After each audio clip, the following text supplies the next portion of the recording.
সময়ৰ লগত মিলিবৰ কাৰণে টেকন'লজিটো লাগিব মই নিজে মোবাইলত ভিডিঅ' বনাওঁ মানে চ' শিশুক হয়তোবা পাঠ্যক্ৰমৰ লগত জড়িত কিছুমান বস্তু আপোনাক শিশুক দিব লগা হ'ব পাৰে বা স্কুলৰ ফালৰ পৰা কিবা ক্লাছো ল'ব হ'ব পাৰে সেইটো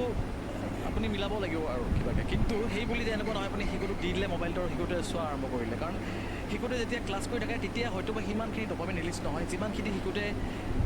ৰিল চাওঁতে বা এনেধৰণৰ কিবা ভিডিঅ' চাওঁতে হয় আৰু সেইবোৰ ডপামিন যেতিয়া বেছি ৰিলিজ হয় নহয় শিশুটো ডিপেণ্ডেণ্ট হৈ যায় আচলতে এডিক্টেড হৈ যায় আৰু এনেকুৱা ধৰণৰ এডিকশ্যনে আজিকালি বহুত ডাঙৰ এটা সমস্যা হৈ দেখা দিছে তো মই সকলোকে অনুৰোধ কৰিম যাতে আপোনালোকে চেষ্টা কৰিব শিশুটোক যিমান পাৰে কমকৈ মোবাইল দিয়ক বহুতে আগতে টিভি দিব পাৰিম নে দিয়ক আৰু টিভিটো আৰু নচাই থাকিব নোৱাৰে শিশুটোক ইনভলভ কৰক বাহিৰত খেলিবৰ কাৰণে আগতে আমাক বাহিৰৰ পৰা মাৰি মাৰি ভিতৰলৈ আনিব লগা হৈছিলে আজিকালি শিশুবিলাকক ভিতৰৰ পৰা মাৰি মাৰি বাহিৰলৈ নিবলৈ অৱস্থা হৈছে তো এইটো যাতে পৰিস্থিতিটোত মানে চিনাৰীটো যাতে চেঞ্জ হৈ যায় এইটো চেঞ্জ হৈ গ'লে শিশুৰ মানে যথেষ্ট মানে লাভদায়ক হ'ব আমাৰ যিটো পঢ়া শুনাত যথেষ্ট প্ৰতিযোগিতা চলিছে বহু মেধাৱী ছাত্ৰ ছাত্ৰীক দেখা যায় যদি ৰিজাল্ট বেয়া হয় হীনমন্যতাত থাকে আৰু তাৰ পৰিসৰে ভয়ংকৰ ঘটনা কেতিয়াবা ঘটে এই ক্ষেত্ৰত আপোনাৰ পৰামৰ্শ কি হ'ব মই নিজে প্ৰথমবাৰ মেডিকেল পোৱা নাই চ' সেই হিচাপততো মই নিজে এংজাইটি যাব লাগিছিলে চ' মই কওঁ আৰু মই ক্লাছ 1ৰ পৰা ক্লাছ 10লৈকে কণ্টিনিউৱাছলি ৰোল নম্বৰ 1 আছিলোঁ এতিয়া কি ৰোল নম্বৰ 10টোৱে কি খাই থকা নাই মোতকৈ ভালকৈ বহুত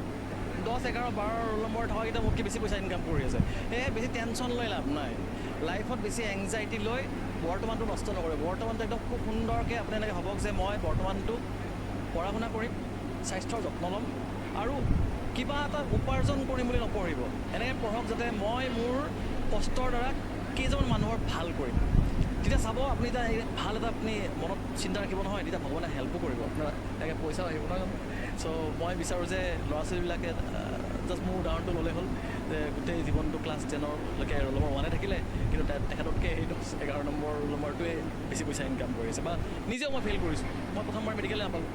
একো ডাঙৰ কথা নহয় মানুহৰ উত্থান পতন হৈ থাকে টেক ইট লাইটলি আৰু মাক দেউতাকৰ এটা অনুৰোধ আপোনালোকে শিশুৰ পৰা বহুত বেছি এক্সপেক্টেশ্যনছ নকৰিব মানে কওক আপোনালোকে ধৰক এতিয়া ৰিজাল্ট দিয়াৰ সময়ত এটা ভয়াৱহ পৰিস্থিতি সৃষ্টি নকৰিব আপুনি বাচ্ছাটোক ৰিলেক্স কৰি দিয়ক একো নহয় পাছ কৰিবি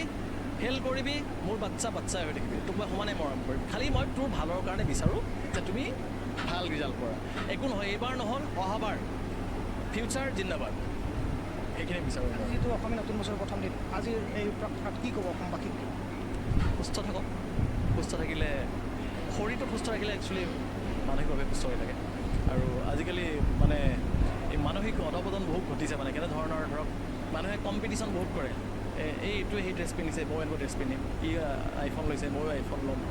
এইবিলাক কৰোঁতে আমি মানে এই বস্তুবোৰৰ প্ৰতি ইমান ঢাল খাই গৈছোঁ যে আমাৰ মানে মানসিক অৱক্ষয় ঘটিছে মই মানুহক সহায় কৰিম এতিয়া মোক মানুহে কয় যে কেতিয়াবা আগলৈকে মই এখন এল্ট' গাড়ী চলাই আছিলোঁ মোক মানে বহুতে ঠাট্টা কৰি যায় ডক্টৰহে এল্ট' গাড়ী চলায় তই বস্তু বুজিছে মোৰ পৰা এইটোও আশা কৰে যে মই পইচা নলওঁ আৰু মোৰ পৰা এইটোও আশা কৰে যে মই কিয় দাবী গাড়ী কিনা নাই